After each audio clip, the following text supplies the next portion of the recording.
الرحمن الرحیم باب ذکر الدجال حدثنا مسدد قال حدثنا يحيى قال حدثنا اسماعیل قال حدثني قیس قال قال للمغیرة بن شعبة ما سأل احد النبي صلى الله عليه وسلم عن الدجال اکثر ما سألته وإنه قال لي ما يزرك منه قلت لأنهم يقولون إنه معه جبل خبز ونهر رماء قال إنه أهون على الله من ذلك أو كما قال عليه الصلاة والسلام رواہ البخاری۔ امام بخاری رحمہ اللہ نے یہاں پر جو عنوان ذکر فرمایا حدیث کے اوپر، وہ یہ ذکر فرمایا کہ باب ذکر الدجال، کہ دجال کے ذکر سے متعلق احادیث۔ ہم اگر اپنی دنیا کے اوپر غور کریں تو ہمیں یہ معلوم ہوگا کہ ہماری دنیا کے اندر دو طرح کے طبقے ہیں۔ اگر بالکل ہم اوپر سے ایک سطحی جائزہ لیں، ایک طبقہ وہ ہے کہ جو مسلمان طبقہ ہے، جو اللہ کی ماننے والا طبقہ ہے، اور ایک طبقہ وہ ہے کہ جو کافر طبقہ ہے، چاہے وہ کسی بھی شکل میں ہو، چاہے وہ اہل کتاب ہو، چاہے وہ کوئی بھی شکل میں ہو، جو اللہ کو نہیں مانتا یا اللہ کے جس طرح ماننے کا حکم ہے اس طرح سے نہیں مانتا۔ تو یہ دو طبقے ہمیں نظر آتے ہیں، جس کو ہم دو قومی نظریہ بھی سمجھ سکتے ہیں، کہ ایک طرف مسلمان اور ایک طرف کافر۔ تو اسی طرح جب یہ دو قومیں مسلمانوں کی اور ایک کفار کی قوم یہاں دنیا کے اندر آباد ہے، تو ان کے نظام بھی دو ہوں گے، ایک مسلمانوں کا نظام اور ایک کفار کا نظام۔ ان کی تہذیبیں بھی دو ہوں گی، ایک مسلمانوں کی تہذیب اور ایک کفار کی تہذیب۔ اب ہم غور کریں تو اگر ہمارے مسلمانوں کی تہذیب، حضور اکرم صلی اللہ علیہ وسلم نے فرمایا لَقَدْ كَانَ لَكُمْ فِي رَسُولِ اللَّهِ أُسْوَةٌ حَسَنَةٌ، کہ تمہارے لیے حضور اکرم صلی اللہ علیہ وسلم کی جو زندگی ہے اس کے اندر نمونہ ہے، اس کی پیروی کرو، اس کو فالو کرو۔ لیکن ہوتا کیا ہے کہ ہم مسلمان حضور اکرم صلی اللہ علیہ وسلم کی زندگی کو فالو کرنے کے بجائے ہم دوسرے نظاموں سے، دوسرے تہذیبوں سے متاثر ہوتے ہیں۔ آج کا جو دور ہے ایک جدید تہذیب کا دور ہے، اور آج کی جو تہذیب ہے اس میں جدیدیت کے نام کے اوپر کیا کیا چیزیں ہم مسلمانوں کے اندر داخل ہو گئی ہیں، مسلمانوں کا اس کو ادراک بھی نہیں ہے، جس میں سے اللہ رب العزت کے اوپر سے توکل ہمارا ختم ہوتا جا رہا ہے۔ مٹیریلزم یعنی مادیت پرستی ہم مسلمانوں کے اندر بہت زیادہ آتی جا رہی ہے، اور یہ مادیت، اگر مادیت کے اوپر آپ غور کریں تو آپ کو پتہ چلے گا کہ یہ مادیت دجالی تہذیب کا شاخسانہ ہے، کہ مسلمان مادیت کے جو پیچھے پڑ چکے ہیں، مسلمان صرف اور صرف مال اور مال، اس کے پیچھے جو پڑے ہوئے ہیں، اس کی وجہ مادیت پرستی ہے، اور اس کی وجہ یہ ہے کہ دجالی تہذیبیں جتنی بھی ہیں، جتنی بھی جدید تہذیبیں کفار کی طرف سے ہمارے ہاں آ رہی ہیں، ہم ان کے اوپر آنکھیں بند کیے ان کے پیچھے چل پڑتے ہیں۔ آپ ابھی جو میں نے حدیث مبارکہ آپ حضرات کے سامنے پڑھی، باب ذکر الدجال، کہ دجال کا ذکر سے متعلق حدیث، اور دجال، اب سوال یہ پیدا ہوتا ہے کہ آخر دجال ہے کیا؟ دجال، اس کا جو لفظ ہے اسی سے پتہ چل جاتا ہے کہ دجال کیا ہے۔ حدیث مبارکہ میں جس طرح ہم پڑھتے ہیں دجال آپ دیکھتے ہیں اردو میں ایک لفظ بولا جاتا ہے دجل، کہ اس نے بہت دجل کیا، دھوکہ کیا۔ تو دجل اور دجال یہ دھوکے سے بنا ہوا ہے، یعنی کوئی بھی ایسی چیز کہ جو نظر سامنے کچھ آئے حقیقت میں کچھ ہو، سامنے نظر آنے میں بہت بھلی معلوم ہوتی ہو، حقیقت میں کچھ ہو، تو وہ دجال یعنی دجل ہے، اس میں دھوکہ ہے۔ دجال کو دجال کہتے ہیں، عربی کا ایک مقولہ ہے کہ دجلت السیف، جب تلوار لوہے کی ہو، کوئی بھی لوہے کی چیز ہو، اس لوہے کی چیز کو جب آپ سونے کا پانی چڑھا دیں اس کے اوپر تو اب وہ سونے کی معلوم ہوگی، لیکن حقیقت میں وہ کیا ہے؟ لوہے کی ہے۔ تو اب وہ سونے کا پانی جب چڑھا دیا تو اب وہ لوگوں کو دھوکہ ہو رہا ہے اس سے، اور لوگ سمجھ رہے ہیں کہ یہ جو ہے وہ کیا کہتے ہیں اس کو، یہ سونے کی ہے، لیکن حقیقت میں وہ لوہا ہے۔ تو اس لیے یہ دجال کا جو نام ہے اسی سے واضح ہو جاتا ہے کہ دجال جو ہے وہ دھوکے باز ہے۔ خود اس کی تہذیب آپ دیکھیں، کفار، یہودی، جتنی بھی تہذیبیں ان سے ہمارے اندر منتقل ہو رہی ہیں، ان سب میں دھوکہ ہے۔ ان تہذیبوں کے حدیث مبارکہ میں آپ صلی اللہ علیہ وسلم نے فرمایا کہ دجال کے ساتھ آگ اور پانی ہوگا۔ جس کو لوگ آگ سمجھ رہے ہوں گے حقیقت میں وہ پانی ہوگا، اور جس کو لوگ پانی سمجھ رہے ہوں گے حقیقت میں وہ آگ ہوگی۔ سب سے بڑا دھوکہ یہیں سے اس کا پتہ چل جاتا ہے۔ ایک حدیث مبارکہ میں آپ صلی اللہ علیہ وسلم نے فرمایا کہ دجال کے ساتھ جنت بھی ہوگی اور جہنم بھی ہوگی۔ جس کو لوگ جنت سمجھیں گے وہ جہنم ہوگی، اور جس کو لوگ جہنم سمجھیں گے وہ جنت ہوگی۔ تو اگر تمہیں کبھی اللہ نہ کرے یہ موقع آ جائے اور دجال کہے کہ میں تمہیں جنت میں داخل کر دوں گا، تو تم جنت کو پسند نہیں کرنا، تم اپنے لیے جہنم کو پسند کرنا۔ تم جہنم میں جاؤ گے تو حقیقت میں وہ جنت ہوگی۔ تو اگر اس کی جہنم میں جاؤ گے تو در حقیقت تم جنت میں جاؤ گے۔ تو دجال جو ہے یہ ہے ہی دھوکے کا نام۔ آج ہم دیکھیں تو ہمیں کتنی تہذیب کفار کی نظر آتی ہیں، جس کے اندر آج پروپیگنڈا کی دنیا ہے۔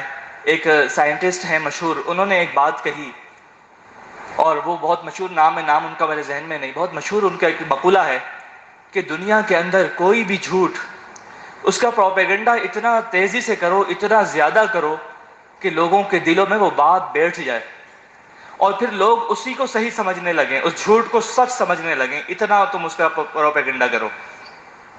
آج ہمارے ہاں یہی ہو رہا ہے۔ ایک غلط چیز کا نام لیا جاتا ہے اور پھر اس کا پروپیگنڈا شروع کیا جاتا ہے۔ ہر طرح کا میڈیا ہمارا اس میں ملوث ہوتا ہے، اور پھر اس کا پروپیگنڈا کر کے اتنا پروپیگنڈا کیا جاتا ہے کہ پھر آدمی کو وہی چیز صحیح معلوم ہوتی ہے، اس کے مقابلے میں کوئی چیز درست معلوم نہیں ہوتی۔ اور ہم میں سے کوئی بھی اتنی زحمت نہیں کرتا کہ ہم یہ تو زحمت کر لیں کہ ذرا معلوم تو کر لیں کہ یہ جو پروپیگنڈا کر کے ہمارے اندر یہ چیز پھیلائی جا رہی ہے، اس کے اندر حقیقت کیا ہے۔ ہمارے ہاں ایک نعرہ لگایا جاتا ہے آزادی کا۔ آزادی بہت اچھا نعرہ ہے، آزادی ملنی چاہیے۔ ہم نے مسلمانوں نے آزادی ہی کے لیے جنگ کی ہے بہت زیادہ، لیکن آزادی کا مطلب جنہوں نے یہ نعرہ لگایا ہے وہ کیا مراد لیتے ہیں اس آزادی سے؟ ہم مسلمان ایک یعنی غلط فہمی کے اندر ان کے پیچھے پڑ جاتے ہیں۔ انہوں نے ایک نعرہ لگایا آزادی نسواں، عورتوں کی آزادی، اور یہ بہت اچھا نعرہ ہے، عورتوں کو آزادی ملنی چاہیے، عورتوں کے اوپر پابندی نہیں ہونی چاہیے، ہر ایک اس کی حمایت کرتا ہے۔ لیکن جب آپ ایک معنی وہ ہوتا ہے جو ہم ڈکشنری میں دیکھ رہے ہوتے ہیں، اور ایک معنی وہ ہوتا ہے کہ جنہوں نے یہ جو ہماری یعنی جو نام رکھے ہیں وہ لوگ اس کا معنی کیا مراد لیتے ہیں، ان کے نزدیک اس کی ڈیفینیشن کیا ہے۔ وہ اگر آزادی نسواں کا لفظ ان کے سامنے آتا ہے تو وہ اس سے کیا معنی مراد لیتے ہیں؟ ان کے نزدیک اس سے مراد ہوتا ہے کہ جو مادر پدر آزاد ہو، جو مذہب سے آزاد ہو، جو کسی کے بھی بڑے کے اس حکم سے آزاد ہو، جو ہر طرح کی اس کو آزادی ہو، جس کو جسمانی ریلیشن کے لیے کوئی حلال حرام کی تمیز نہ ہو، جس کو کسی بھی کام کے لیے کسی کی پرمیشن کی ضرورت نہ ہو، یہ ہے آزادی نسواں کا فریب۔ ہم ایک پروپیگنڈے کے اندر بہتے چلے جاتے ہیں، ہم اس کی طرف توجہ نہیں دیتے کہ حقیقت میں جنہوں نے یہ نعرہ لگایا ہے اس سے ان کی مراد آخر ہے کیا۔ اب آپ دیکھیں، مسلمان ہو کوئی ہو، وہ سب اس نعرے کے پیچھے لگ رہے ہیں، اور یہ نعرہ لگانے والے آج آپ کو مسلمان بھی ملیں گے، آزادی نسواں کا نعرہ، اور بلکہ آج آپ دیکھیں ایک اور چیز کا نعرہ لگایا جاتا ہے کہ اکثریت کے اوپر فیصلہ۔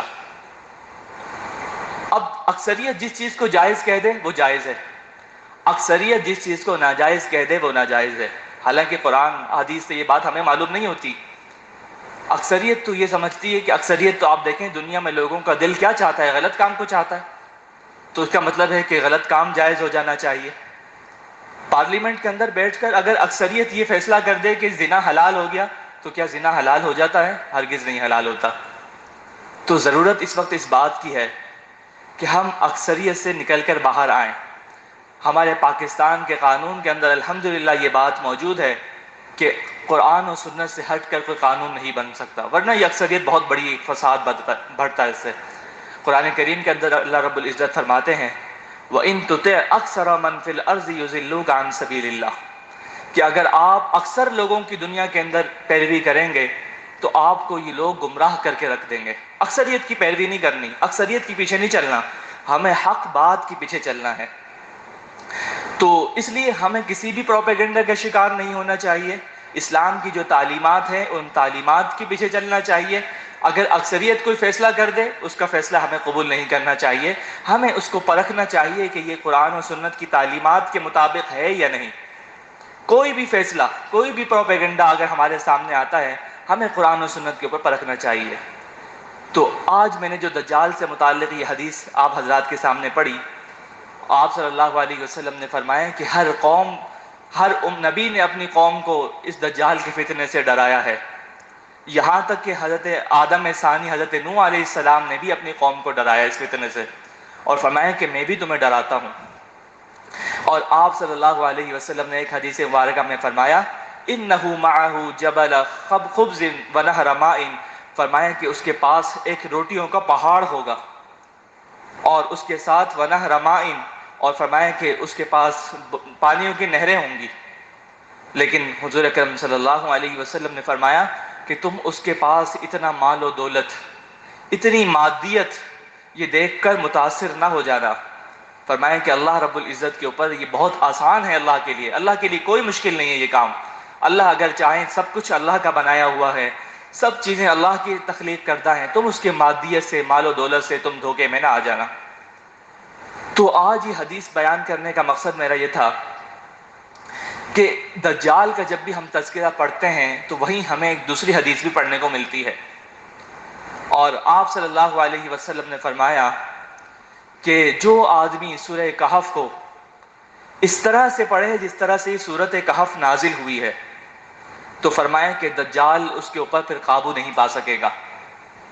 تو سورہ کہف اگر ہم پڑھنے کا معمول بنا لیں، ہفتے میں ایک مرتبہ، مہینے میں ایک مرتبہ، جب توفیق ہو جائے جب سورہ کہف پڑھیں تو دجال قابو نہیں پا سکے گا، دجال کے فتنے سے ہم محفوظ ہو جائیں گے۔ اور دوسری حدیث مبارکہ میں حضرت ابو درداء رضی اللہ تعالیٰ عنہ کی حدیث ہے، آپ صلی اللہ علیہ وسلم نے فرمایا اس کی ابتدائی 10 آیات، اگر کوئی پوری سورت نہیں پڑھتا تو کم سے کم اس کی ابتدائی شروع کی 10 آیات اگر کوئی آدمی پڑھ لے تو فرمایا کہ اگر ابتدائی 10 آیات پڑھ لے گا تو دجال کے فتنے سے محفوظ ہو جائے گا۔ تو آج ہم دیکھیں تو دجالی فتنوں کی بھرمار ہے، ہر چیز میں دھوکہ ہمیں نظر آتا ہے، ہر چیز میں دھوکہ ہے۔ کتنی چیزیں ہمارے عقیدے متاثر ہو رہے ہیں ان کی وجہوں سے۔ تو ان عقیدوں کی اور دوسری چیزوں کی اصلاح کے لیے اور دجالی فتنوں سے محفوظ رہنے کے لیے ضرورت اس بات کی ہے کہ ہم سورہ کہف کو پڑھنے کا معمول بنائیں۔ اور دوسری بات میں یہ کرنا چاہتا ہوں آپ سے کہ سورہ کہف کا اور دجال کا آخر کیا تعلق ہے؟ کیوں سورہ کہف، دجال اور سورہ کہف کو اللہ رب العزت نے حضور اکرم صلی اللہ علیہ وسلم نے ملایا اور فرمایا کہ جو سورہ کہف پڑھ لے گا وہ دجال کے فتنے سے محفوظ ہو جائے گا؟ کیونکہ سورہ کہف کے اندر اگر آپ مطالعہ کریں سورہ کہف کو تو آپ کو اندازہ ہوگا سورہ کہف کے اندر ایسی تدبیریں بتائی گئی ہیں کہ ان تدبیروں کو اختیار کرنے سے آدمی دجال کے فتنے سے محفوظ ہو جاتا ہے۔ ایسے تریاق بتائے گئے ہیں کہ ان تریاق کو اختیار کرنے سے آدمی دجال کے فتنے سے محفوظ ہو جاتا ہے۔ ایسی تعلیمات بتائی گئی ہیں کہ ان تعلیمات کے اوپر عمل کرنے سے آدمی دجال کے فتنے سے لڑنے کے لیے تیار ہو جاتا ہے۔ آپ سب سے پہلے تو اس صورت کا موضوع جو ہے وہ مادیت اور ایمان، مادیت پرستی اور ایمان، اس کی کشمکش کو اللہ رب العزت نے بیان فرمایا ہے، اور اللہ رب العزت نے 4 قصے بیان فرمائے ہیں سورہ کہف کے اندر، اور ان چاروں قصوں سے اللہ رب العزت نے یہ بات بیان کرنے کی کوشش کی ہے، بیان کیا ہے کہ مادیت الگ چیز ہے، اسباب اور مادیت ایک الگ چیز ہے، اور اللہ رب العزت اگر چاہیں کسی کام کو کرنا تو یہ ایک الگ چیز ہے۔ اگر ایک آدمی سمجھے کہ اگر اسباب موجود ہوں گے تو سارے کام ہو جائیں گے، ایسا ہرگز نہیں ہو سکتا۔ ایک آگ کا کام، اگرچہ دنیا جو ہے وہ عالم الاسباب ہے، سبب پایا جاتا ہے تو مسبب پایا جاتا ہے۔ آگ پائی جاتی ہے تو آگ سے جو چیز یعنی گرمی ملے گی، آگ جلائیں گے تو گرمی ملے گی، لائٹ جلائیں گے تو روشنی آ جائے گی۔ تو دنیا سب، آپ کو پیاس لگ رہی ہے، آپ پانی پئیں گے تو پیاس بجھ جائے گی، تو آپ نے سبب اختیار کیا، نتیجہ خود نکل گیا۔ آپ کو سبب پیاس لگی، آپ نے سبب اختیار کیا، پانی پیا، پیاس بجھ گئی۔ آپ کو کھانا بنانا تھا، آپ نے آگ لگائی، آگ لگانے سے کھانا تیار ہو گیا۔ تو یہ سبب سب کچھ نہیں ہوتا۔ دجالی تہذیب کے اندر ہمیں یہ بات سیکھنے کو ملتی ہے کہ ہر چیز دنیا پرستی ہے، مادیت پرستی ہے، ہر چیز سبب پرستی ہے۔ سبب اختیار کرو بس، نہ تو مذہب کی ضرورت، نہ اللہ کی ضرورت، نہ ایمان کی ضرورت۔ اگر ضرورت ہے تو وہ صرف مادیت پرستی کی، سبب پرستی کی ضرورت ہے۔ لیکن اللہ رب العزت فرماتے ہیں کہ مادیت پرستی کچھ نہیں، ایک چیز اور ہے، ایک غیبی طاقت اور ہے، اللہ۔ اس اللہ کے اوپر ایمان لانا بہت ضروری ہے۔ وہ اللہ اگر چاہے گا تو اس سبب کے اندر اثر پیدا ہو جائے گا۔ حضرت ابراہیم علیہ السلام کو آگ کے اندر ڈالا گیا، اب آگ کا کام کیا ہے؟ جلانا۔ آگ میں ڈالیں گے تو آگ میں جلانا ہے، آگ کا رزلٹ یہی آئے گا۔ لیکن اگر اللہ رب العزت چاہیں تو اس کی تاثیر ختم کر دیں۔ اب آگ کے اندر ان کو ڈالا لیکن اس آگ نے نہیں جلایا۔ کیوں نہیں جلایا؟ کیونکہ اللہ رب العزت کا حکم نہیں تھا۔ تو ہر چیز سبب نہیں ہے، سبب کے ساتھ مسبب الاسباب کو بھی ہمیں غور کرنے کی ضرورت ہے کہ اگر سبب رہے تو ہمیں مسبب الاسباب سے تعلق بھی بنانے کی ضرورت ہے۔ سب کچھ دنیا نہیں ہے، سب کچھ مادیت پرستی نہیں ہے۔ اللہ رب العزت نے سورہ کہف کے اندر ایک قصہ بیان فرمایا ہے، اس میں 7 نوجوان تھے۔ مختصر سا قصہ آپ سے عرض کرتا ہوں۔ 7 نوجوان تھے اور ان کے اوپر دنیا کی زمین تنگ ہو گئی تھی۔ بادشاہ وقت جو تھا، روم کا جو بادشاہ تھا، وہ بت پرست اور کافر بادشاہ تھا، اور اس نے ہر ایک کے اوپر ظلم شروع کر دیا تھا اور یہ کہنا شروع کر دیا تھا کہ جو میری اس تہذیب کو مانے گا، جو بت پرستی اختیار کرے گا، جو اسلام کو چھوڑ دے گا، اس کو تو رہنے کا حق ہے، جو نہیں چھوڑے گا اس کے اوپر ہم دنیا کی زندگی کو تنگ کر دیں گے یا اس کو ہم قتل کر دیں گے۔ اب یہ کچھ لوگوں تھے، اللہ رب العزت کے اوپر انہوں نے توکل کیا اور انہوں نے کہا کہ ہم جو ہیں وہ اللہ کے اوپر ایمان لائیں گے۔ اور ان میں سے یہ 7 نوجوان بھی تھے جن کو ہم اصحاب الکہف کہتے ہیں، یعنی غار والے نوجوان ساتھی۔ اب ان نوجوانوں نے یہ فیصلہ کیا کہ ایک طرف تو مادیت پرستی ہے، ایک طرف روحانیت ہے۔ مادیت کیا ہے کہ اگر ہم بادشاہ کا مذہب قبول کر لیں گے تو بادشاہ ہمیں نوکری بھی دے گا، بادشاہ کا مذہب قبول کرنے کی صورت میں ہمارے پاس پیسہ بھی آئے گا، ہمارے پاس سکون بھی آئے گا، ہر چیز آئے گی، مادیت کی ہر چیز ہمارے پاس موجود ہوگی۔ لیکن کیا نہیں ہوگا؟ روحانیت نہیں ہوگی۔ تو انہوں نے اس مادیت کو ٹھکرایا اور روحانیت کو اختیار کیا، ایمان کو اختیار کیا۔ اس ایمان کو اختیار کرنے کے نتیجے میں اللہ رب العزت نے ان کو پھر ایسی ان کی مدد فرمائی، ایسی ان کو دستگیری فرمائی کہ وہ ایک غار کے اندر گئے، ان کو غار کے اندر ٹھکانہ ملا۔ وَإِذِ اعْتَزَلْتُمُوهُمْ وَمَا يَعْبُدُونَ إِلَّا اللَّهَ فَأْوُوا إِلَى الْكَهْفِ يَنشُرْ لَكُم مِّن رَّبِّكُم مِّن رَّحْمَتِهِ وَيُهَيِّئْ لَكُم مِّنْ أَمْرِكُم مِّرْفَقًا۔ جب وہ وہاں سے الگ ہوئے اور مشرکین سے الگ ہوئے تو انہوں نے ایک غار کے اندر ٹھکانہ پکڑا اور اللہ رب العزت کی رحمت وہاں تک ان تک پہنچ گئی اور اللہ رب العزت کی مدد ان تک پہنچی۔ اب اللہ کی مدد جب انسان پکا ارادہ کر لیتا ہے تو پھر کیسے بھی حالات ہوں اللہ کی مدد آتی ہے۔ 309 سال تک اللہ رب العزت نے ان کو وہاں سلائے رکھا۔ اب 309 سال تک سونے کے بعد اب جب بیدار ہوتے ہیں، ان کو معلوم نہیں تھا کہ ہم 309 سال سوئے ہیں، تو انہوں نے اپنے ایک آدمی کو باہر بھیجا کہ جاؤ کچھ کھانے کے لیے لے کے آؤ، ذرا چھپ کے جانا، کسی کو پتہ نہ چلے کہ تم کون ہو، اپنا بھیس بدل لو۔ اب وہ باہر گیا اور اس نے وہ اپنا ایک سکہ جب دیا ان کو کہ مجھے اس کے بدلے میں کچھ کھانا دو، تو انہوں نے جب سکہ دیکھا تو انہوں نے کہا یہ تو 300 سال پہلے کا سکہ ہے، اب تو وہ حکومت بھی تبدیل ہو گئی، اب تو مسلمانوں کی حکومت آ گئی ہے۔ تو وہ انہوں نے کہا کہ تم یا تو جاسوس ہو یا تم کون ہو، ہمیں پتہ تو چلے آخر کون ہو تم۔ ایک دم سے یہ بات پھیل گئی، ایک سے دوسرے کو، دوسرے سے تیسرے کو، تیسرے سے چوتھے کو، اور پھر یوں ایک مجمع لگا۔ پھر انہوں نے کہا کہ اچھا ہمارے بڑے قصہ سنایا کرتے تھے کہ چند نوجوان تھے جو اللہ کی خاطر انہوں نے قربانی دی تھی، تو اللہ کی مدد ان کے اوپر آئی تھی، آج ہم سب کو قصہ معلوم ہے۔ تو پھر وہ اتنی ان لوگوں نے جو ہجرت کی تھی اور جو اللہ رب العزت کی خاطر تکلیفیں اٹھائی تھی، ایک وقت وہ تھا کہ ان کو کوئی ٹھکانہ دینے کو تیار نہیں تھا، اور آج ان کے ساتھ وہ وقت تھا ایک ایک آدمی اپنی یہ سعادت مندی سمجھ رہا تھا کہ ان تک ہاتھ لگا لے، ان کے غار کو دیکھ لے۔ تو اس واقعے سے ہمیں سبق یہ ملتا ہے، سورہ کہف کے 4 قصوں میں سے ایک واقعہ میں نے بھی آپ کو سنایا ہے، اس سے سبق یہ ملتا ہے کہ مادیت پرستی کچھ نہیں ہے، اصل یہ ہے کہ اللہ کی خاطر قربانی ہم دینا سیکھیں، ایمان کے اوپر چلنا ہم سیکھیں، ہم اپنا ویژن یہ بنا لیں کہ ہم نے شرک نہیں کرنا، ہم نے ایمان سے ہٹ کر نہیں چلنا، ہم نے روحانیت سے ہٹ کے کوئی راستہ اختیار نہیں کرنا، ہم نے مادیت پرستی کی طرف نہیں جانا۔ اسباب اختیار کرنے ہیں لیکن ہم نے بالکل مادیت کی بجی سے چل پڑیں اور مذہب کو چھوڑ دیں، ایسا نہیں کرنا۔ یہ ہم اپنا ویژن بنا لیں۔ اللہ رب العزت ہماری ہم سب کی دجال کے فتنے سے اور ہر فتنے سے حفاظت فرمائے۔ وآخر دعوانا ان الحمد للہ رب العالمین۔